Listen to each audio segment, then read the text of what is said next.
welcome to the Tuesday Morning Brew. I am your hostess with the hottest coffee around, Lori Calcaterra. I am still not here. What an incredible 2025 it was for the Tuesday Morning Brew. We had some amazing people on, all indie creators, novelists, writers, musicians, gosh. Just an incredible time. I had a blast. I started a new thing on the brew this year by playing Would You Hug This? And that is thanks to Kevin Davis coming on the show. And because he always wants to hug Big James. And I don't know how many times and how many ways I have to explain to him that that's just not a good idea. Hug Sad Pancake. Hug that dog. He is friendly and he will love you.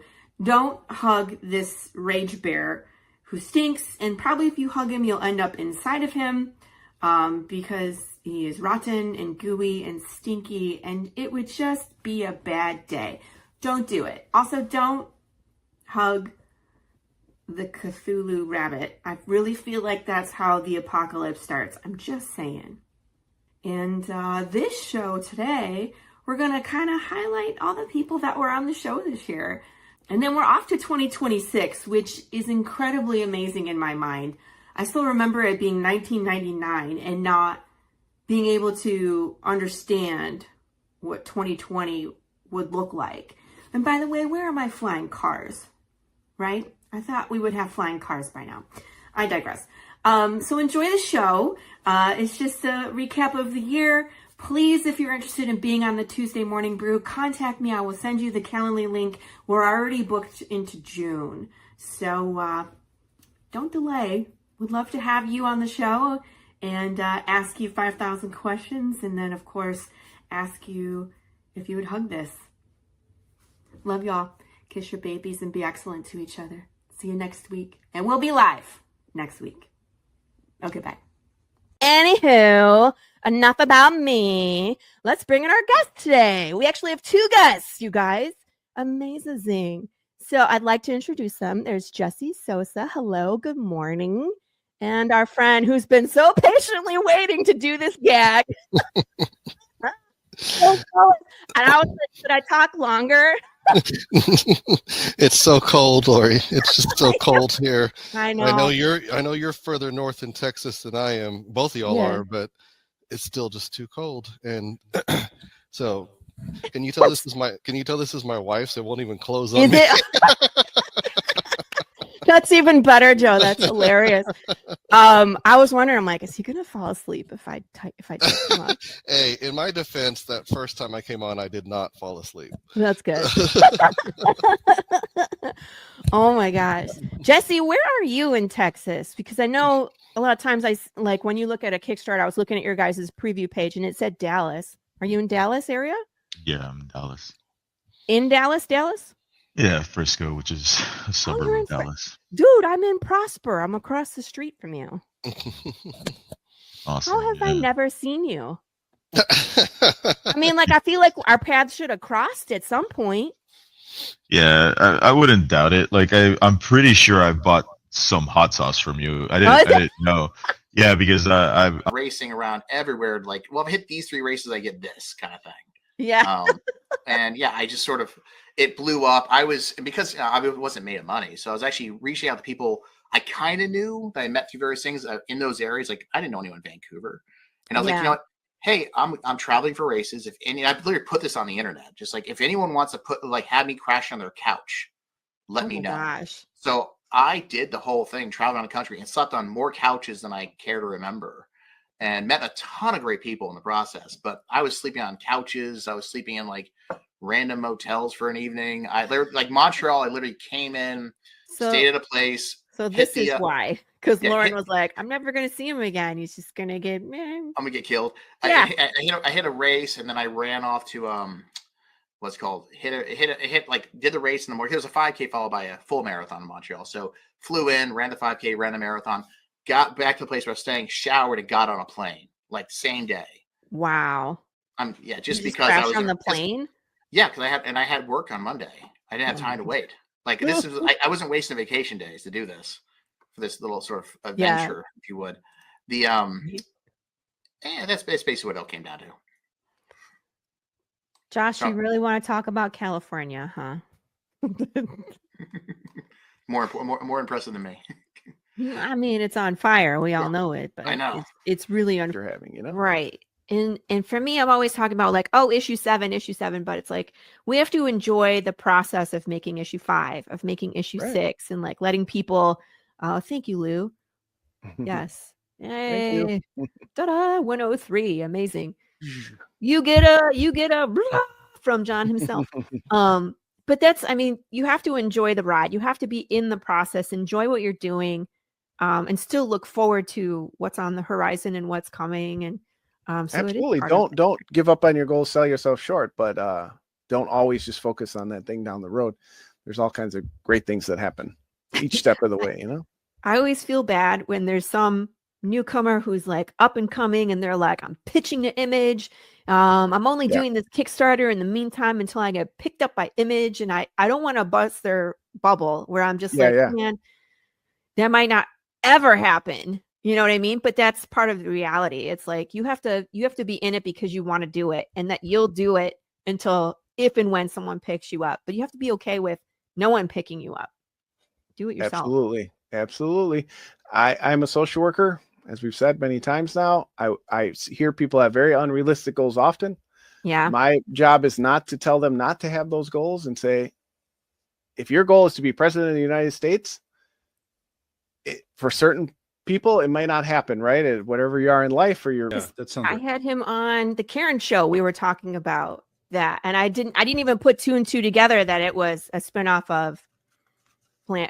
What is it? Plan 9? Plan 9 from Outer Space. Yeah, is the original. Yeah. Can't count. I see. Yeah, yeah so no, they can't. They're just doing things out of order, willy nilly. Yeah, because here's the fun part about this, and this is why I really kind of feel like I'm channeling a little bit of Ed Wood, and sort of the whole project is that none of this stuff is being written with any concern with anything else being written.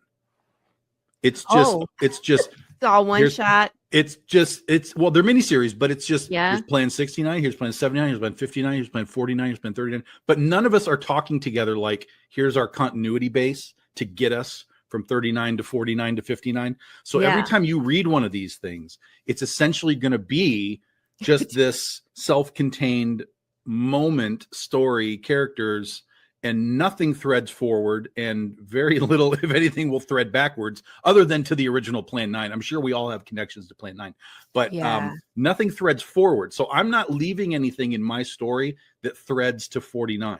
So if they decide to do 49, it's just going to be its own thing. And that's sort of Ed Wood in a nutshell.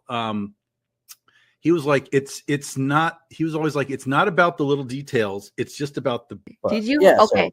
Mittens should swear with like regular vernacular. Like I used to work at a bank, and of course, lots of elderly people they don't like technology. So like to use cash. So they come in for cash. And I remember this one little old lady, I think she forgot something, and she was like, sugar. And I was like, oh, I could do that. Yeah. Sugar. And I was like, that's great. Because we all know what you're trying to say, but it's just something similar. So I was like, you could have Mittens say, oh, sugar, and that would be great. That's funny. Maybe I'll do that, like the issue 4 or something. It's be like, still age appropriate. Pugs sound like sleep apnea. This is accurate. Yeah. I thought my stuff was more middle of the road until I realized how much blood there is. Yeah, that's kind of me too, where I'm like, we didn't swear at all. They're like, you killed kids. And I'm like, oh, sorry. Yeah, when we're at like conventions and like people are looking at our comics on the table, and I'm like, they're like, oh, what's this one? I'm like, this is a cat in space. Do you like cats? And they're like, yeah. And I'm like, okay. And then they're like, what's this? I'm like, this is a horror anthology. Write down. I also write murder. And they're like, what? And and then there's superheroes. But I'm like, yeah, I don't know how I can go from writing a cute cat to this. So named Miles Mondo, who could make his hands grow really big, and a guy named Dark Mark that everything he touched turned black. And who was it? Someone was like, they had a power where they turned into a pencil. It was like, Oh, What? I heard that podcast you were on. Yeah, it was. Yeah, I I don't was remember what like, the comic book was called, but yeah, I heard y'all talking about it. like of all things, a pencil. That's Yeah. hilarious. Yeah. Uh, Yeah. and then I tried to get back into movies, and then me and my film partner Greg. Well, I met Greg on the set of Murderface. It was a short film that he shot, a Let's 48 talk about hour. that. Let's like because your film, like how you got into that and how you met your partner from the production company. Because what's the name of the production company? Bloodgate Films. Yeah. That's great. That's great. It's kind of like Lionsgate. Like we already know what we're gonna get here. So how did that all, happen? Well, I started getting into the independent film scene in Dallas and going out and just meeting people and showing up on different sets when they had just open calls for people to do work. Wait, one more quick. Is this before the pandemic? Yes. Pre-pandemic. Okay, that makes a difference. All right. Okay, continue. After 9/11, before pandemic. Yeah, okay, that's a good time. So I would just go out. All work and no play makes Jack a dull boy. I'm writing something. So if I put myself in the position to write, I find that I am more likely to be able to write. So it's all about that structure for me anyway. That's what works for me is being structured. Because if I don't structure myself, I can be very undisciplined and be like, I want to play, one more hour of Baldur's Gate, just 2 more hours of I'm just going to play Baldur's Gate today. And not right. Yeah. Exactly. Discipline, man. It's hard. That's the hardest part. I really think it is. Because between writing and they're cluing into your jokes here. I think it's funny. But just, being able to structure your day. And then I always call it triage. I always triage my days where it's like, okay, what needs to be done next? What is most important to get that done? I just put that up there, Pops. Stop it. I want to boot you. Just kidding. I can't boot you. You're booted. But yeah, I think that, and I take that from my martial art background, where it's like finding the time to put into learning the skills or just sitting down and being creative. I think it's hard though. I want to redo my office. Number 4 before this recon so that I had new readers for the trade to be the third thing this year. But it just didn't work out art wise and I didn't want to lose half the year. So it's crazy. Recon started. I wrote it in September, right after I finished with the campaign of 3 of The Fog Within. And then I found my artist in October. He drew everything in November and did some colors. And then now he's finishing the colors now. And so I've got art for The Fog Within as well, coming in at the same time. I'm working on like 3 different anthologies at the same time. So like every day I've got some kind of process coming through and it's insane. I wouldn't, I don't want anything else. I want just art in my life. No other work. That other thing doesn't happen. The thing that leaves me full time, we won't worry about that. Let's worry about all the art I get.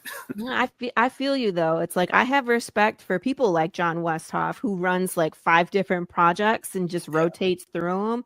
And I don't know how people do it. No. Yeah, it's crazy. Fake spring and then 1 more week of winter. Dang it. Hopefully not. Hopefully it's done. Hey, Carissa. Speaking of, like you and Carissa just started her second title. You just started your second title. But I feel you. It's like anthology, and then you have 2. I think I'm going to stick to Path. There's 100 different answers. You get 100 different answers on what qualifies for medium male. I've been doing this for a few years now, and so far I've never had like a problem with it. So I think it makes a difference if you box up your stuff at home and just drop it off as opposed to like taking it to the counter where they ask a lot of questions. That's the difference too. Yeah. Because with my post office, they're great where they're just like, you have a lot of things to drop off. Just go to the back and put it in this parcel box. Yeah. So I don't even stand in line. I just drive around the back and just drop it off. So they usually don't ask me what's in it, but So don't Yeah, I'm come sorry. after What me. was I talking Don't about? come after me. So you were you read comics in the 90s. You said that not all of them were good. But it cracks me up because when we were kids and we were watching stuff like He-Man and Power Rangers, and you try to go back and you rewatch it as an adult, you're like, what is this drivel? Yeah. Is it the same for comics where you're like, what is this? Yeah, I mean, I've read a few of them. I went back and reread Savage Dragon, which was a comic book that I really liked as a kid. I've heard of this one. You didn't read it? George. I wasn't reading comics as a kid. No. Right. So, but I've heard of Savage Dragon. Was it fantasy? Is it like knights and D&D kind of characters? Or No, it's this now. So I'm going to skip you. Sounds about right. I was ready for this. This is why right. I stayed home while she went to your house. Right, exactly. Joe was like, hey, Sarah's gonna come on the show tomorrow. I was like, oh, great. And he was like, I have a feeling I'm gonna get left out. And I was like, noted. I was like, I don't get to talk to other women in comics very often. There's only a few of us. Yep, there you go. So perfect. Now I will do us one better. Just kidding. So Sarah, I would really love to hear your perspective of how you got into comics. Do you read comics? Do you write comics? Do you just support this crazy man? Where are you in this journey? Because I feel like you're more hands-on than, a lot of times we see. You're more like in the background, but I see pictures of you online doing all the things. So I'm going to shut up and you can tell me. Yeah, well, most of the reason for that is I have my own social media expert employee. He's right below there so you can see him. He's basically does all the social media stuff, but I do a lot of the outgoing events with him and such, of course. But we do have to juggle the small child too, so sometimes it's like through it, and then once you get to the other side, you're just like infinitely stronger for the rest of your life. And that's kind of what I want to convey in a lot of writing, especially this story, is that it's okay to not be okay. Your reason is valid no matter what it is. It doesn't have to be that you were leaving the theater with your parents after seeing Zorro and, somebody shot them in Crime Alley and now you're Batman. Like, it can be something less. It doesn't have to be that, There's other reasons to not be okay. And everyone's reason is different because, like the worst thing that's ever happened to you is still the worst thing that's ever happened to you, Like it's comparatively to someone else, their worst thing on a spectrum, maybe much, much bigger, but you don't have a frame of reference for that. So that's still there's still validity in whatever is making you not feel okay, Yeah. Yeah. Goodness. Yeah. So, issue number 2. Hey, a gray wolf. Nice to see you. By the way, Dante, shut up with your squatters' rights. Issue number 2 just went through a Kickstarter, right? So issue 1, issue 2, both successfully funded on Kickstarter. Here, let me readjust the sizes of my screens. So you guys forgot he was a returning guest and forgot that there was going to be commercials. So he posed when I started the commercials, and I was like, I was like in the private chat, like it's gonna be a few minutes. Like, okay. But it was funny. Welcome, Matt Knowles, back to the Tuesday Morning Brew, friend of the show. One of, again, the hardest working comic creators in indie comics, man. This is one half of the team of In Symmetry Comics. We had Steph last time as well, but man, it's early in California right now. So it's 8 o'clock. She's literally like driving her kid to high school. Yeah. So she might jump in the chat if she gets a chance to, but just being being 8 o'clock in the morning kind of tough. Even though she is an early bird, because she's the kind of person that runs 100 miles a month. So she's up, she lives in the desert, so she needs to get up before the sun rises, and so it doesn't become 100. Yeah. She runs 100 miles a month, so she's normally up, but that doesn't mean that she's able to be up and functioning in an Symmetry Creations capacity at the time of the morning.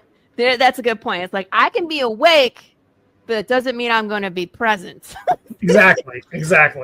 I think I tried to record a show at 8 a.m. once with George Medina, and we were both like, what are we doing? Like, we can't make work. Brian, what's his name? Brian K. Morris would do his show at like 9:30 in the morning at some point, and I would get Why comics? Why graphic novel?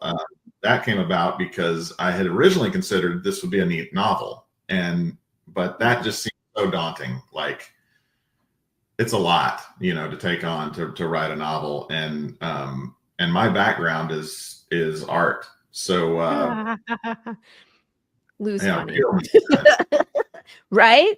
That would be the best selling. We harvested this from the moon. Yeah. I didn't know your background was in art, Mike.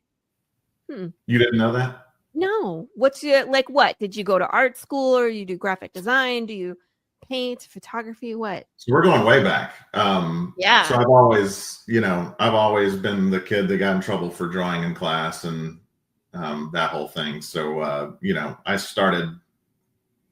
Art was just fun for me from the beginning, like before any classes or any career moves. But my grandparents owned a sign company, and we did. You should put a mature rating on this, and I was like, haha, I finally did it. Yeah, I mean, case in point, like Mads mentioning Lucifer Storm, Hart Fisher. Yeah, you got 0.001% of someone doing horror comics. Is this the name of the book? Is this Hart Fisher's book, Jesus versus Dahmer? I don't know. That sounds like an indie book. But again, it doesn't change the point that it's an extremely small niche market and ignored for the most part by major companies. So it's getting bigger, though. I think that horror's definitely gaining some steam. I mean, again, you got DC and Marvel and Image Comics who said we don't do horror. Now they're doing horror, so it definitely has a foothold. Yeah. Well, I think that when they were because there's horror, like you said, in Image. One of my favorite ones about serial killers is called Nailbiter. It's great. It's a great series. And it's about this town that has produced more serial killers per capita than any other place in the world. And people go there, and it's almost like they're hero worshiping, like people do with criminals, which is so bizarre. But they go there and they go on like a murder tour where they talk about like how different serial killers have evolved from this town and what they did and murder sites. And it's just so weird. But that's a great series. But now it's like we have Ripper Jean, right? Yep. That's Jason's, right? Jason Turner, yep. Thank you. I was like, I'm gonna thing, but somebody who's under 2, it's like a quarter of their life, half their life, whatever. Right. Really cool. It's interesting to think about that. And then my mom and dad were here. My mom and dad are from Michigan. They come down, they kind of what we call snowbird. I don't know if you're familiar with that term. Yeah. So they come down to Texas usually in January, and they stay till April or May. They just left like a week ago. But I don't know what it is about the elders, that generation. They always have like 8,000. I don't know where they get the storage in their phone. I feel like I'm always running out of storage in my phone, but they have like all the videos of my kids when they were like 2, right? And toddlers.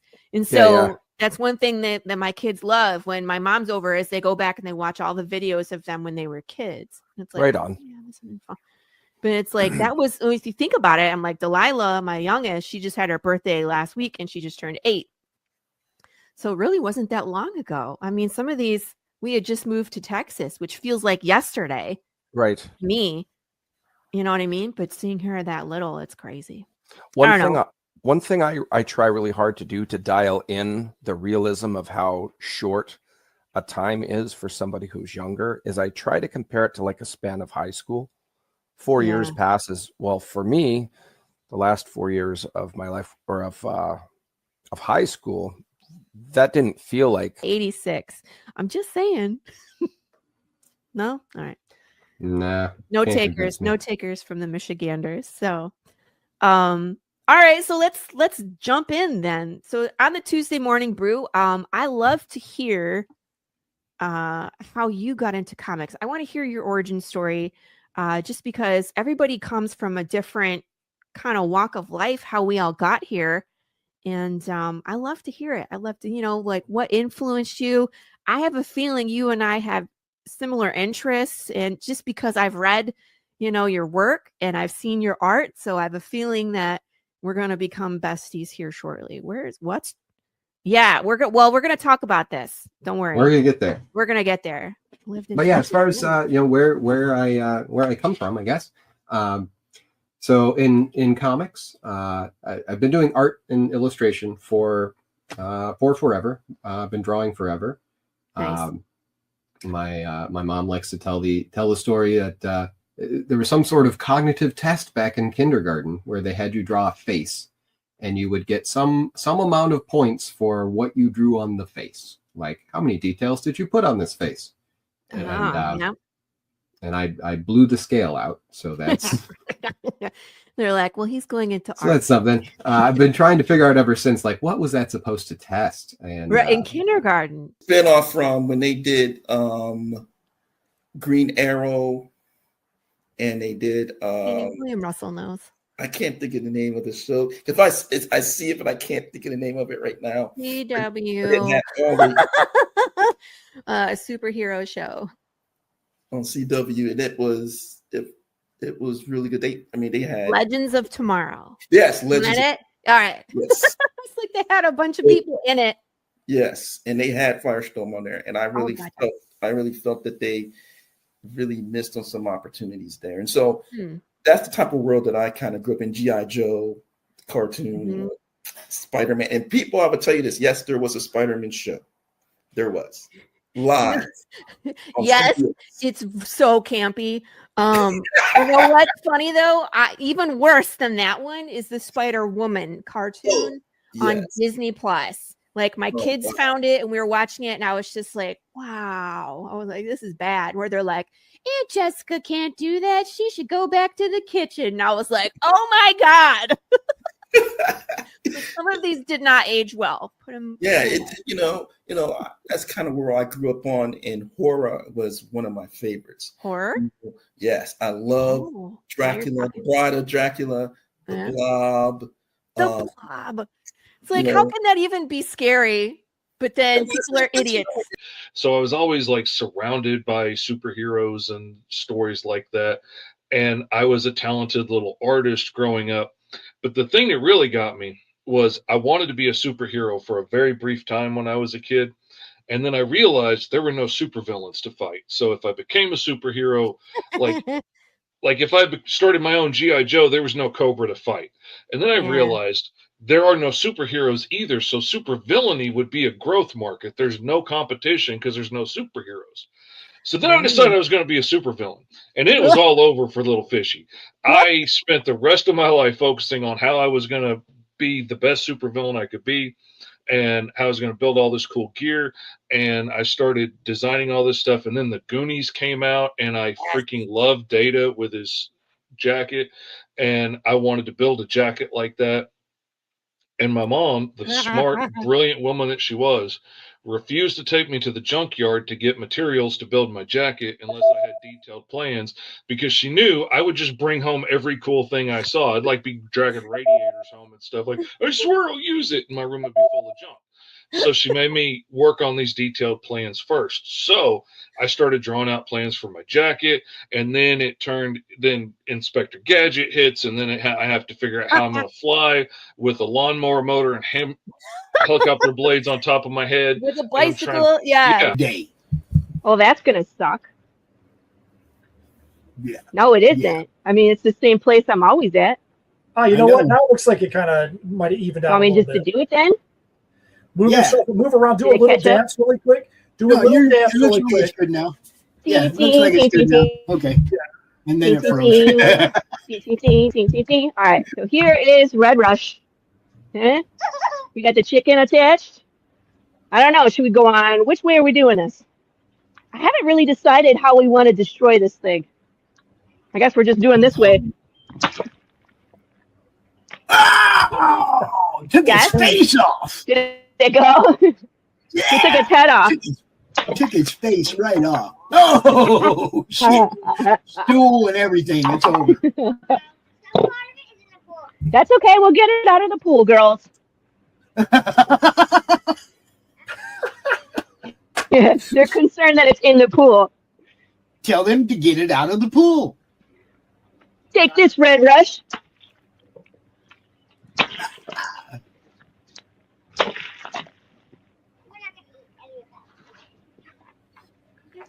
We need to see the kids' faces, the reaction to the kids when they're doing this.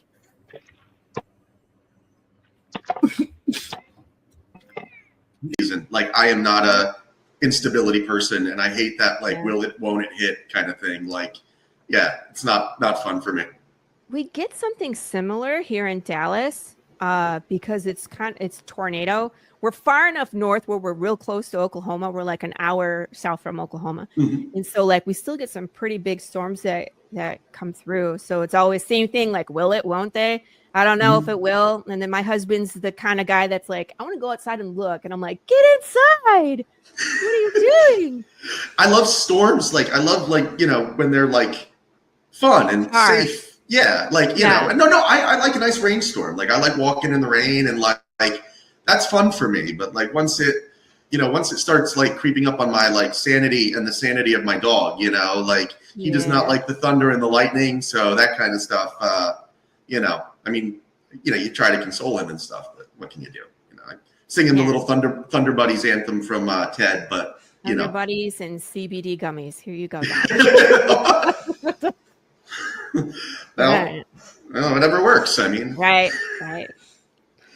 All right, so let's get this party started. So Fred, I need to, one of the best things I love about this show, because I interact with a lot of comic book creators and a lot of times on other podcasts, but I like to hear like your origin story. I know people would tell us a lot, but I'm always, where have you been? Under a rock?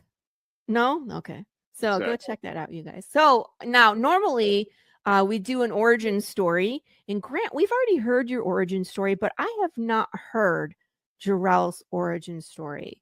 So Jarrell, I would love to hear from you how you got into comics, what inspired you if you were reading comics as a kid, like what you were reading, and then ultimately what pushed you to decide to do this for yourself. Well, it all started way back in college. Yeah. Well, in between college, like while I was in between classes, I would read web comics, and most of them were superhero genre. I'm not sure if either of you've heard of them, but one of them was called Spinner Red.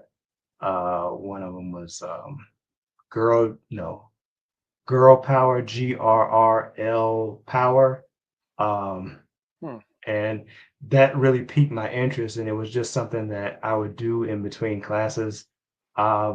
Once I got to grad school, I eventually got to a point where I was like, I really enjoy this, and I'd like to eventually take this MBA that I'm pursuing, all this debt that I'm accruing, and do something I enjoy with it. So eventually, and that's how Rona Entertainment came to be. A movie where we nuke a hurricane and then like all the things are like irradiated and grow into giant kaiju and hit Florida. No, and then Florida Man could battle them. Here we go. That's our new story. We're sticking to it. Put your glasses on. All right, so Braxton, in the beginning of the show, I love to hear origin stories from people that have been on the show, for their first time. So what were you doing when you were a kid, or how did you get started into comics? What were you reading as influence? And then ultimately, what was it that made you decide to just, I'm gonna do it myself. I'm gonna do it. I grew up in the age where comics were starting to kind of get moving, being very popular, but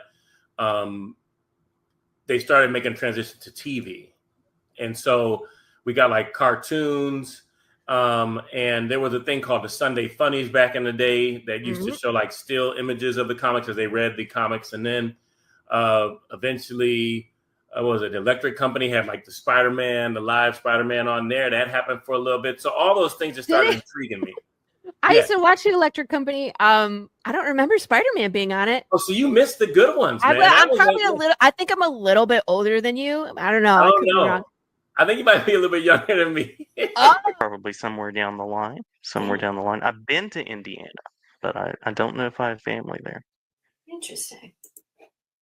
Grey Wolf was like, I got your number. That's right. That's right.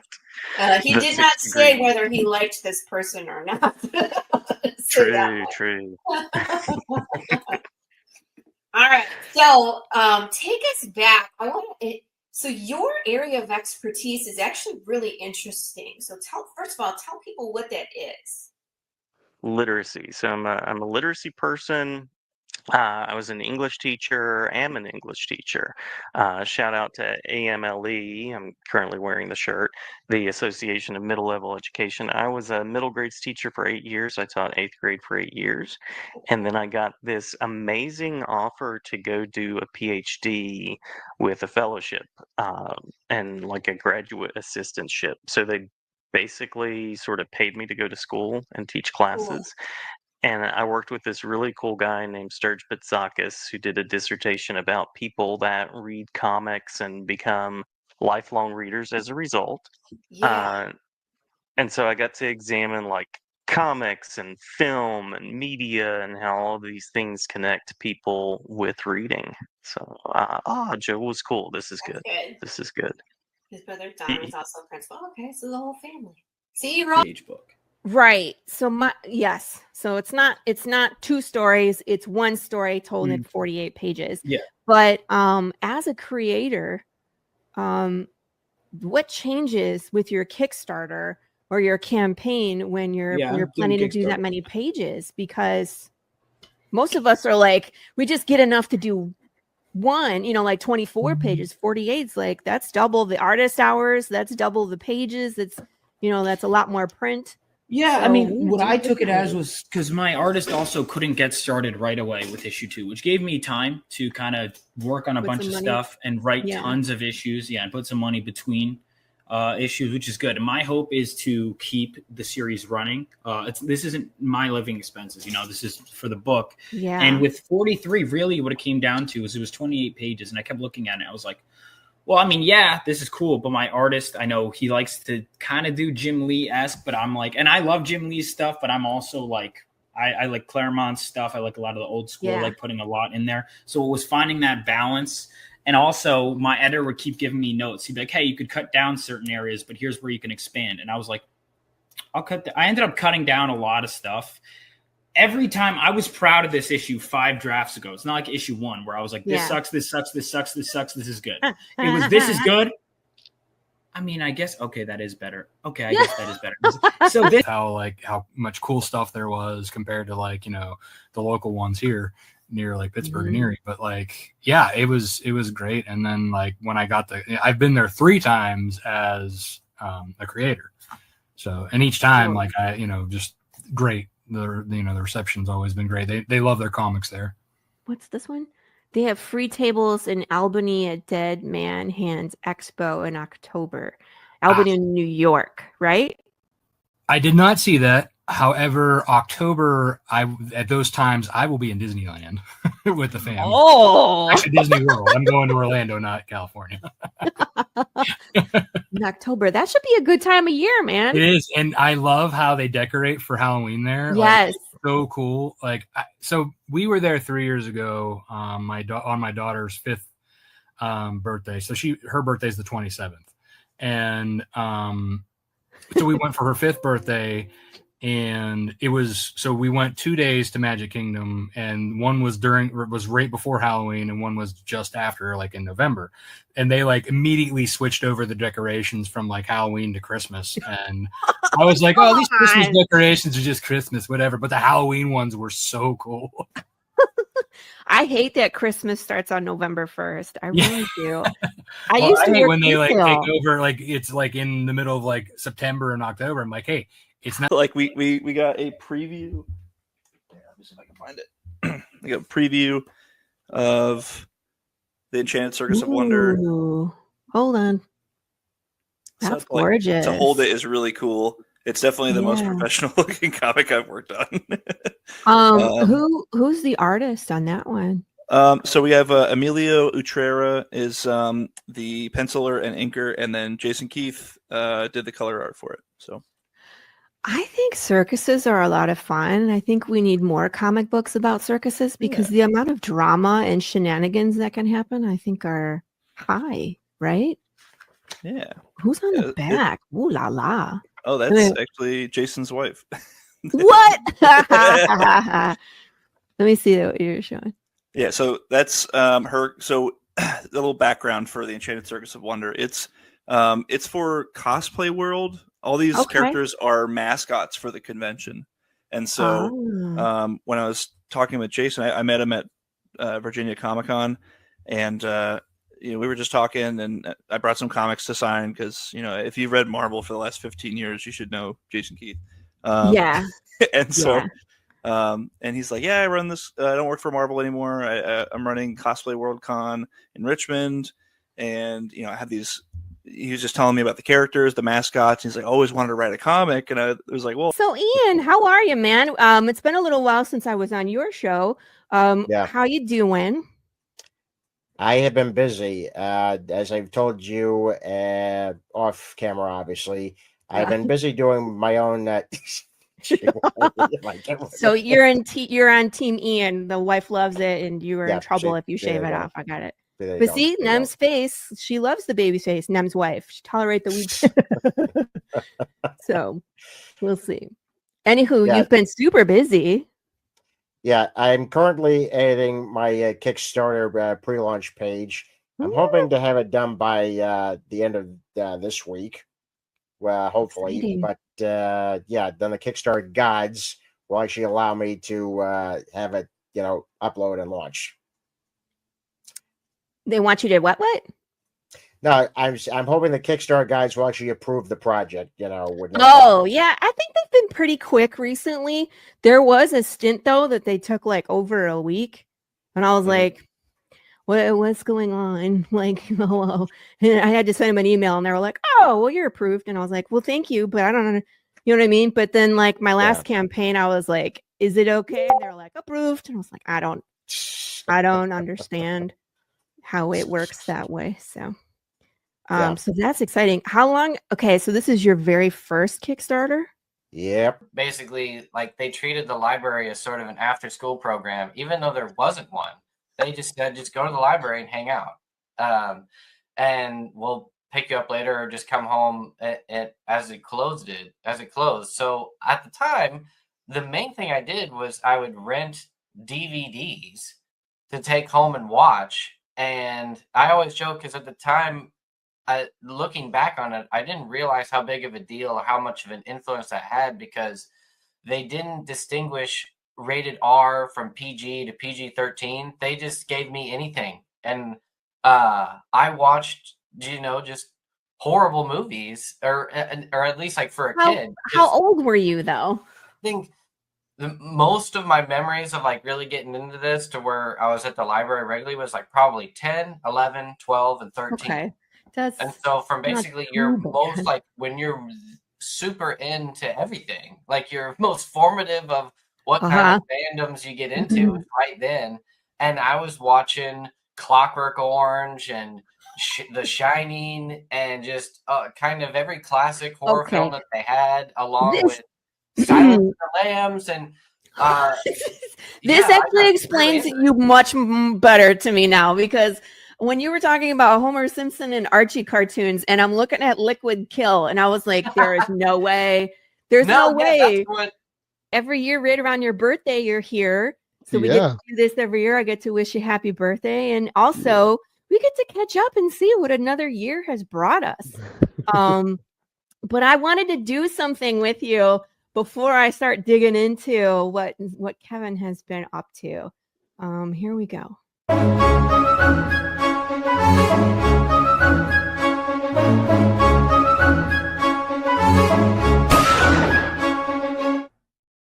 Welcome to Would You Hug This? Oh my Lord. I was thinking about you today, and of course, we always laugh about our big James hijinks. And so Kevin loves bears of all kind, and I want you and Dash crack me up. Dash Hooper, I'm always posting like these gnarly bear pictures, and Kevin's just like, he just needs a hug. And I'm like, sir, you would lose your face. So we're going to start out easy. I'm pretty sure this is a yes, but you have to tell me, would you hug this, Kevin? Yes. That's a panda. It's adorable. So yes. Do pandas actually maul people? I want to know. Like, are they just like big balls of fluff, or do they actually like have they hurt people in the past? I'm just curious. I haven't seen it myself. I really don't know. I'm not sure. And thank you, everybody. Intro ever. Oh, you like my frying pan and I mean, it's like, oh, we're just making coffee. It's like this, like, oh, hey, I'm Lori. Welcome to the morning brew there. Hey there, bud. And then it's like, wake up. I mean, this is kind of how I roll. I smile real pretty for the camera. I clean up nice, and then like people actually get to know me, and they're like, "She's crazy." and by the way, every time I see the stuff you make, I'm like, you're like the homesteading queen of indie comics. The what? The homesteading? Homesteaders. You've never heard this term? Yeah, where you do all your own stuff. Yeah, you're like the homesteader queen of indie comics. I'm like, what are you doing? You're cutting up jackfruits. You're making sad pancakes with a wax. I'm like, who? Wild, really cool. Just me. I'm crazy. I always feel bad. Our mutual friend Chad is always like, Lori, what are you working on today? I was like, well, I'm 3D printing Big James. I'm making some granola, and I'm binding a book. Oh, and I just stamped all my boxes for my hot sauce. And he's just like, it's like, wait a second. When are you making comics? No. Oh yeah, I did that too. Oh, okay, yeah. Good. Like yesterday, I was lettering that book for Jerry. It was one of my more courageous moments of trying to promote Path of the Pill Rider. Now, I live in Prosper, Texas, and Shadow's in McKinney, which is like down the street.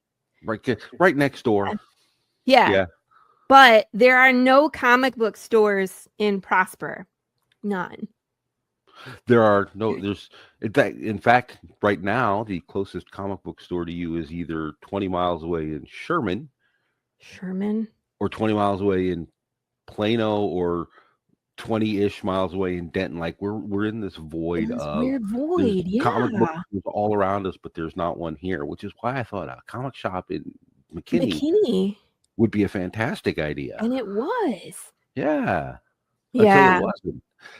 But that's how I ended up at Carpe Diem. Carpe Diem is the LCS that was in McKinney that I called home. I needed a home base. I wanted a home base. I love, yeah. What if it's Prosper? Who shall call it treason? Thank you, Glenn. So there's a couple other stores that I like to go to, but they're more like Fort Worth and Burleson. So it's a little bit of a hike. So if you're not in Texas, if you're not in Texas, so Prosper is kind of like, I don't know, the northern border of Connecticut or southern border of no area before. Have you lived? How do I say this? Have you lived in an area that has snow before? I used to live in New York and New Jersey. Okay, so I'm accustomed to actually much more severe weather than they have here. Okay. I just haven't lived in it in many years. Yeah. But when we were looking for property, we came up during different times of the year. So like we'd come in the summer, and we came in December and January, and hey. And it was funny. What I noticed is, I'd be out driving around, looking at houses, and like at around what I discovered, like at 8 p.m., the rain really starts. And then it goes to about 2 o'clock in the afternoon of the next day. And then there's like this 3 to 4 hour gap. And because it'd be like 2 o'clock in the afternoon, I was like, well, it stopped raining. And everybody walks their dogs. It's like this mass. Yeah, because you got to get them out, right? That's the time. Yeah, everyone's out with the dogs. They got their little booties on and their little, sweaters. And you got to meet Maddie in person now? That's awesome. See, I And love that. Go ahead. Go ahead. Hi. So everybody walks their dogs. Everybody walks their dog. So I'm a writer. I think it's fair to say decently prolific. In fact, everything that you can see on this bookshelf behind me was written by me. I've published around about 150 books in the last 10 years or so. Those vary from tabletop role-playing games, such as these huge ones over here, to comics. I've done audio dramas. I've done a movie. I've done novels. I've done card games. I've done miniatures games. You name it, I've probably had a go at it at some point. That's awesome. Yes. I love writing. I love telling stories. All kinds of stories. I'm very much of the opinion that if a story doesn't move you emotionally, it's kind of pointless telling it. I agree. What's the point? Yeah. So, I'm always looking for some way in which just came out writing. No, not as far as I'm aware. No? Actually, it's funny because I really only started writing when I was about 17, 18. Really before that, I never wrote anything at all. And I had then like a 10-year break between writing anything serious as well. And so, I've done other people's comics as well. Mm-hmm. I'm a prose writer as well, and I had written a short story called Dragons by the Yard. And my husband kept saying, you have to make that into a comic. You have to make that into a comic. And I was going, no. Why? Well, I have no idea why. But I finally decided to do it. And instead of me writing it, because I'm writing Gates of Midnight, I hired my friend Kelly Swells to write it. And it has turned into our second most popular book. Our first is Pet Noir, which is about Leonie's a genetically engineered cat who's an undercover cop on a space station. I love it already. So Dragons by the Yard is about Anna. She loves to sew all things dragon. She sells them at the Rose Bowl swap meet. And she meets this mysterious woman who gives her this beautiful fabric. She sews up 7 little dragons and they come to life. Aww. So except it's like having toddlers who can fly and breathe tired. Yeah, I was like, but wait, let me think about that. It's like, how big do they grow from there? Do they get bigger? They do, and that's where we're coming to at the end of the and participate. And I was like, I don't know, I want to smash a pumpkin. So it just kind of came up that way, and now it's like it's a thing. Like it's a thing. It's a thing. It's a thing. And I was wearing the Pikachu suit. That opening, by the way, hilarious. Yeah. Hilarious. Cracks me up every freaking time. Gets your attention, and that is the chainsaw that we will be using today. So the chainsaw is quite. Is there a favorite weapon of choice? Did you have like a weapon that you wanted that you were like, damn, they didn't pick that one. Jeez, I wanted to use it. I wanted the chainsaw this time because it's new. My husband just got it. He was chopping up the Christmas tree from fall. You know what I mean? Like over Christmas, and then in the spring he got this chainsaw, and I was like, let's do it. Chainsaw. It's my chainsaw. It belongs to me now. And he was like, you're so weird. I mean, there is that satisfaction of the machetes that I have. I have some long swords, and I have I have a cold stone machete. I have this one that I have not used yet. I don't think anybody has seen it. It's a fantasy sword. It's someone just made it. You know what I mean? But it's really cool looking. So funny. And then I have like a Filipino short sword that's sharp on 2 sides, and so that one won, I think, first, and then the sledgehammer. And my dad was here, and he modified this sledgehammer, George. So it's this big piece. Is Rigor Mortis. That's the name that won. You guys named him Rigor Mortis. And we're going to see if we can stick him on a post of this. Let's see. Just don't cut your chair. Oh, the chair's been killed already. Yeah. Oh, you remember, Dustin? Yeah, I used a 2-handed axe, and Oh man.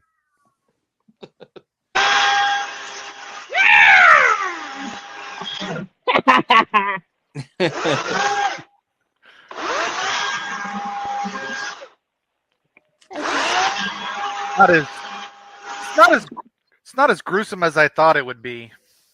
Ah! That was pretty gruesome. It hit me in the face. Go. Look at her go. Right. Ready? Ah! Now I know all of those Texas Chainsaw Massacre movies were lying. I just watched. Right. Oh my god. Ah! I keep thinking she's gonna cut the chair with the same. The chair's already The demolished. chair's already dead. We chair's killed it dead. last time. Yeah. Oh, I don't know. I think that's pretty good, eh? Yeah, I think so. Look Or at that thing. or Ripper Mortis.